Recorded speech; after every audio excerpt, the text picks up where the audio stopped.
আসসালামু আলাইকুম রহমতুল্লাহ। আজকে 4 সফর, রোজ মঙ্গলবার। আল্লাহ তাআলার রহমতের দরজা কিন্তু খোলা। যদি আপনার ভাগ্য ভালো হয়, নসিব ভালো হয়, তাহলে আজকের ভিডিওটি শেষ পর্যন্ত যদি আমার সাথে থাকেন এবং শেষে যদি মুনাজাতে শরীক হন, ইনশাআল্লাহ এমন একটি আল্লাহ তাআলার নাম বলবো, যে নামটা আপনি কয়েকবার, মাত্র 7 বার যদি পাঠ করতে পারেন, ইনশাআল্লাহ রিজিক বৃষ্টির মতো আসতে থাকবে ইনশাআল্লাহ তাআলা। আজকে মঙ্গলবার, 4 সফর। যদি আপনার কপাল ভালো হয়, যদি ভাগ্য ভালো হয়, এই আল্লাহ তাআলার এই সিফতি একটা নাম যদি আপনি 7 বার অথবা 21 বার তেলাওয়াত করতে পারেন, পড়তে পারেন। কোন সময় পড়বেন? ঘুমানো অবস্থায় পড়লেও কোনো সমস্যা নাই, অজু থাকুক বা না থাকুক, যে কোনো অবস্থায় আপনি পড়তে পারবেন। অতএব প্রিয় ভাই বোনেরা, প্রিয় মা বোনেরা, এই ভিডিওটি শেষ পর্যন্ত দেখতে থাকবেন। আমি আপনাদেরকে সেই নামটা বলে দিব এবং নিয়মটা আমি বলে দিব ইনশাআল্লাহ তাআলা। অতএব আপনার যদি খুব বেশি অভাব অনটন থেকে থাকে, আপনি যদি সমস্যায় জর্জরিত থাকেন, তাহলে শেষ পর্যন্ত থাকবেন। এই আমলটা আমি আপনাদেরকে বলে দিব ইনশাআল্লাহ।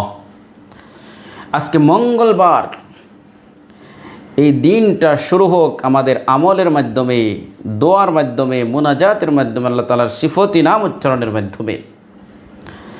প্রিয় মা বোনেরা, প্রিয় ভাই বোনেরা, আল্লাহ তাআলা কুরআনুল কারীমের মধ্যে বলে দিয়েছেন, ওয়াইযা সাআলাকা ইবাদি আন্নী ফাইন্নী করিব। ওগো পয়গম্বর, যখনই আপনাকে আমার কোনো বান্দা আমার সম্পর্কে জিজ্ঞাসা করে, তাহলে আপনি জানিয়ে দিন আমি একেবারেই বান্দার নিকটবর্তী। আল্লাহু আকবার। আল্লাহ তাআলা একেবারে বান্দার নিকটবর্তী। আল্লাহ তাআলা অন্য আয়াতের মধ্যে বলেন, ওয়া নাহনু আকরাবু ইলাইহি মিন হাবলিল ওয়ারিদ। আমি মানুষের শারকের আরও বেশি নিকটবর্তী। ও প্রিয় মা বোনেরা, প্রিয় ভাই বোনেরা, গুনাহের মধ্যে লিপ্ত হইতেছেন, আপনি চিন্তা করতেছেন আমার আত্মীয় স্বজন কেউ দেখতেছে না, আমার মা বোন আমার কেউ দেখতেছে না, স্বামী দেখতেছে না, স্ত্রী আমাকে দেখতে পারতেছে না, কোনো আত্মীয় স্বজন আমাকে দেখছে না, আমি একা একা আছি। এমতো অবস্থায় গুনাহ করতেছেন। আপনি চিন্তা করতেছেন দুনিয়ার কেউ তো আমাকে দেখতে পারতেছে না।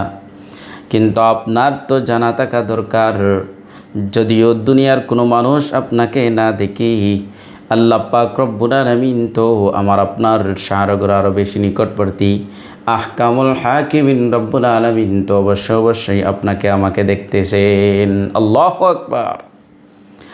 ইযা মা খালাউতাদ দাহরা ইয়াওমান ফালা তাকুল খালাউতু ওয়ালাকিন কুল আলাইয়া রাকিবু ওয়ালা তাহসাবান্নাল্লাহা ইয়াগফালু সাআতান ولا أن ما يخفى عليه يجيب ولا تحقرن من الذنوب صغيرا إن الصغير غدا يعود كبيرا إن الصغير ولو تقادم عهده عند الإله مسترا تستيرا فازجر هواك عن البطالة لا تكن صعب القياد وشمرا تشميرا وإذا ما خلوت بريبة في ظلمة والنفس داعية إلى الطغيان فاستحيي من نذر الإله وقل لها إن الذي خلق الظلام يراني إن الذي خلق الظلام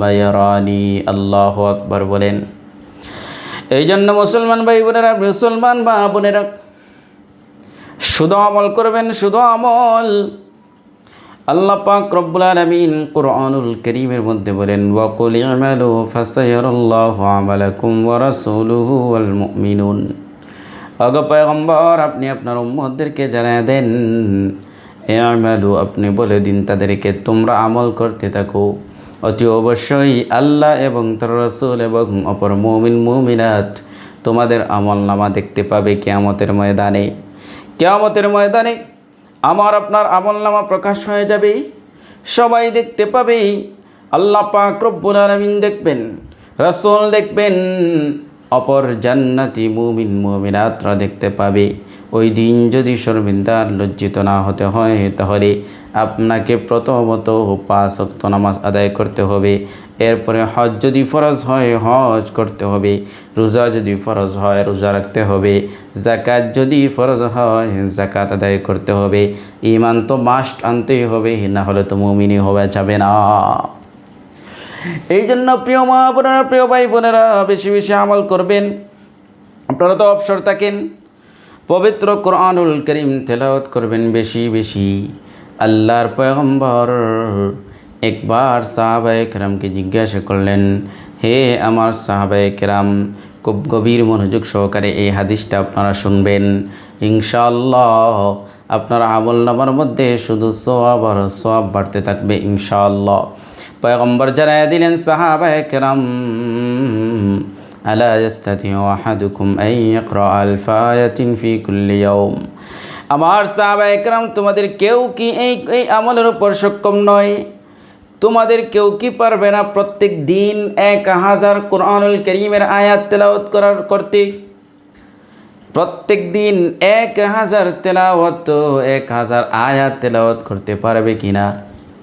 1000 আয়াত তেলাওয়াত করা মানে 1000 আয়াত কতটুকু হয় চিন্তা করছেন নি? পবিত্র কোরআনুল কারীমকে 6 ভাগ করার পরে 6 ভাগের 1 ভাগ হলো 1000। পবিত্র কোরআনুল কারীম হলো 6234টি আয়াত সম্বলিত। এই 6000কে তো 1 ভাগ করলে 6 ভাগ করলে 1000 পরে 1 ভাগে মামের পবিত্র কোরআনুল কারীমের 5 পারা ডেইলি তেলাওয়াত করার কথা আল্লাহর পয়গম্বর বলতেছেন। তোমাদের কেউ কি ডেইলি প্রতিদিন 5 পারা তেলাওয়াত করার উপর সক্ষম হবে না? সাহাবায়ে কেরাম জিজ্ঞাসা করলেন, জবাব দিলেন, ইয়া রাসূলুল্লাহ, ইয়া হাবিবাল্লাহ, ও গো পয়গম্বর, আমরা কেমন করে প্রত্যেক দিন 1000 আয়াত তেলাওয়াত করব? প্রত্যেক দিন 5 পারা ডেইলি 5 পারা কেমন করে তেলাওয়াত করব? নবীজি আবার জিজ্ঞাসা করলেন, আমার সাহাবায়ে কেরাম, তোমরা কি মনে করেছো 5 পারা কোরআনুল কারীম তেলাওয়াত করলেই বুঝি 1000 তেলাওয়াত হয়? এত লম্বা এত কঠিন আমলের কথা আমি বলতেছি না। আমি বলতেছি, যদি তোমরা পবিত্র কোরআনুল কারীমের 114খানা সূরা রয়েছে, এর মধ্য থেকে একটি সূরা যদি তেলাওয়াত করতে পারো, তাহলে এই একটি ছোট্ট সূরা তেলাওয়াত করলেই আল্লাহ পাক রব্বুল আলামিন তোমাদের আমলনামায় 1000 আয়াত তেলাওয়াত করলে যেই সওয়াব হয় সেই সওয়াবটা আল্লাহ তাআলা দিয়ে দিবেন। সুবহানাল্লাহ, আল্লাহু আকবার। সেই সূরাটা মাত্র ছোট্ট সূরা, সবাই আমরা চিনি। সেই সূরার নাম হচ্ছে আলহাকুমুত তাকাসুর।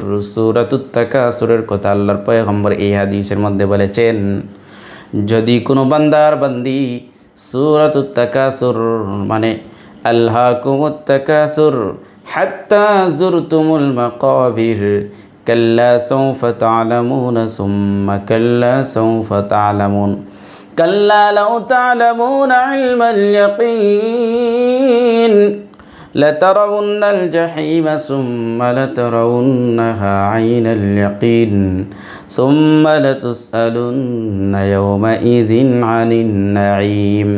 1 মিনিটও লাগে নাই আমার এই সূরা তাকাসুর পড়তে। আল্লাহর পয়গম্বর বলেন, শোনো উম্মত শোনো, যদি তুমি ডেইলি প্রতিদিন একবার মাত্র সূরাতুত তাকাসুর তেলাওয়াত করতে পারো, তাহলে কি হবে জানো? আল্লাহর পয়গম্বর ডাক দিয়ে বলেন, 1000 মানে কোরআনুল কারীমের 6 ভাগ করলে 1 ভাগ তেলাওয়াত করার সওয়াব তোমার আমলনামায় আল্লাহ তাআলা দিয়ে দিবেন। সুবহানাল্লাহ বলি। সূরাতুত তাকাসুর একবার তেলাওয়াত করবেন, তাহলে 1000 আয়াত তেলাওয়াত করার সওয়াব আমলনামার মধ্যে ঢুকে যাবে ইনশাআল্লাহ। শুধু সওয়াব আর সওয়াব, আমরা তো জানি না।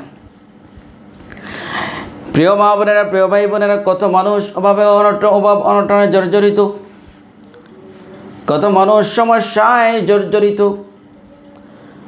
সব সমস্যার সমাধান করতে যাইয়া, অভাব অনটনের সমস্যার সমাধান করতে গিয়ে শুধুমাত্র কেবলমাত্র একটি আল্লাহ তাআলার সিফতি নাম 7 বার তেলাওয়াত করবেন, 7 বার পড়বেন, ইনশাআল্লাহু তাআলা অভাব দূর হয়ে যাবে। অভাব অনটন একেবারেই দূর হয়ে যাবে ইনশাআল্লাহু তাআলা। সেটাই আমি আপনাদেরকে বলে দিব এখনই। আল্লাহ তাআলার নাম ইয়া রাজ্জাকু ইয়া রাজ্জাকু ইয়া রাজ্জাকু ইয়া রাজ্জাকু ইয়া রাজ্জাকু ইয়া রাজ্জাকু ইয়া রাজ্জাকু ইয়া রাজ্জাকু। এই ইয়া রাজ্জাকু আপনার আল্লাহ তাআলার একটি সিফাতি নাম রাজ্জাক। সেই রাজ্জাক নামটা ইয়া রাজ্জাকু বলে 7 বার তেলাওয়াত করবেন, পড়বেন, আল্লাহ তাআলা আপনার জীবনের অভাব অনটন একেবারেই দূর করে দিবেন। সুবহানাল্লাহ। এই জন্য এই সিফতি নামটা বেশি বেশি 7 বার করে প্রত্যেক নামাজের পরে পড়ার চেষ্টা করবেন, সকাল সন্ধ্যা পড়ার চেষ্টা করবেন। আল্লাহ তাআলা চাহে তো আপনার কপাল খুলে যেতে পারে, আল্লাহ তাআলা আপনার অভাব অনটন একেবারেই দূর করে দিতে পারেন। আপনার ভাগ্য যদি ভালো হয় তাহলে লেগেও যেতে পারে ইনশাআল্লাহু তাআলা। এই আমলগুলো খুবই গুরুত্বপূর্ণ। এগুলো একেবারে ছোটো, হাঁটতে পড়তে রান্না করে যে কোনো অবস্থায় এটা পড়া যায়। এজন্য এই আমলটা করবেন ইনশাআল্লাহু তাআলা। আল্লাহ তাআলা সবাইকে তৌফিক দান করুন। রব্বানা যালামনা আনফুসানা ওয়া ইল্লাম তাগফির লানা ওয়া তারহামনা লানাকুনান্না মিনাল খাসিরিন। রব্বুল আলামিন, আল্লাহ তাআলা আমাদের জীবনের সমস্ত গুনাহ খাতা মাফ করে দাও, অভাব অনটন দূর করে দাও, অসুস্থতা দূর করে দাও। আল্লাহ তাআলা যত মানুষ আমার সাথে হাত উঠেছে প্রত্যেকের মনের আশা আকাঙ্ক্ষা পুরা করে দাও। রব্বুল আলামিন, আল্লাহ তাআলা দিনের পথে চলার তৌফিক আমাদেরকে দান ফরমাও। আল্লাহ বেশি বেশি কোরআনুল কারীম তেলাওয়াত করার তৌফিক দান ফরমাও। আল্লাহ বারবার মক্কা মদিনা জিয়ারত করার তৌফিক দান ফরমাও। হুজুর সাল্লাল্লাহু আলাইহি ওয়াসাল্লাম রাসূলের আমাদের দোয়ারে তুমি কবুল আর মঞ্জুর ফরমাও। ربنا تقبل منا إنك أنت السميع العليم وتب علينا يا مولانا إنك أنت التواب الرحيم سبحان ربك رب العزة عما يصفون وسلام على المرسلين والحمد لله رب العالمين آمين برحمتك يا رحمن.